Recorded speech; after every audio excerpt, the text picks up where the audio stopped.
Praise the lord. ప్రభునందు ప్రియులైన మీ అందరికీ ప్రభు పేరట శుభాలు తెలియజేస్తూ ఉన్నాం. ఈ ఉదయకాలం కూడా పరిశుద్ధ గ్రంథంలో నుంచి ఒక మాట చదువుకుందాం. సంఖ్యాకాండం 17వ అధ్యాయం 7-8 వచనాలని చదువుదాం.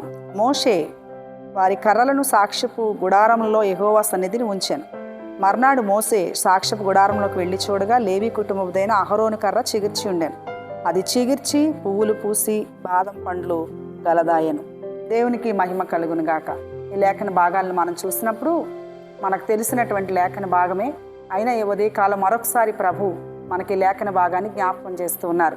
ఇక్కడ మనం చూస్తే క్లుప్తంగా మనం ఆలోచన చేస్తే అహరోను కర్ర చిగిర్చి పువ్వులు పూసి బాదం పండ్లు కాసినని ఇక్కడ రాయబడి ఉంది. నిజంగా ఎంత అద్భుతం. మరి ఒక చెట్టు నాటబడాలంటే ఎంత సమయం పడుతుంది, అలాగే ఒక చెట్టు నాటబడి అది పువ్వులు పూసి అలాగే అది ఫలాలు ఇవ్వడానికి చాలా సమయం పడుతుంది.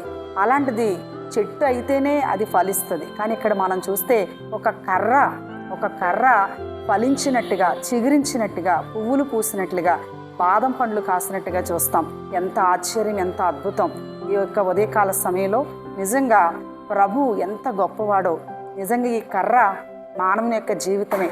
నిజంగా ఈ కర్ర ఎండిపోయినటువంటి పరిస్థితిలో ఉంది, కానీ అది దేవుని సన్నిధిలో ఉంచినప్పుడు మరి ఆ కర్ర ఎంతో అద్భుతంగా అది చిగుర్చింది. కాబట్టి ఒకవేళ మీ జీవితాలు కూడా ఈ కర్రలాగే ఉన్నాయేమో, ఒకవేళ ఎందుకు పనికిరాని నిష్ప్రయోజనంగా, ఒకవేళ ఇంకా మరి దేనికి కూడా పనికిరాని విధంగా ఒకవేళ మీ జీవితాలు ఉన్నప్పటికీ కూడా ప్రభు సన్నిధిలో ప్రభువు మీ జీవితాలను తిరిగి మళ్ళా ఆశీర్వాదకరంగా, దీవెనకరంగా, అనేకులకి మేలుకరంగా మీ జీవితాలు మార్చగలడు. ప్రభు సన్నిధిలో ఎంతో అద్భుతమైనటువంటి శక్తి దాచబడి ఉంది. మనకు తెలిసిన ఎన్నో మాటలు దేవుని వాక్యంలో ఉన్నాయి. ఎండిపోయిన ఎముకలను కూడా ప్రభు తిరిగి మళ్ళా తన మహత్తరమైన శక్తి చేత బ్రతికించలేదా?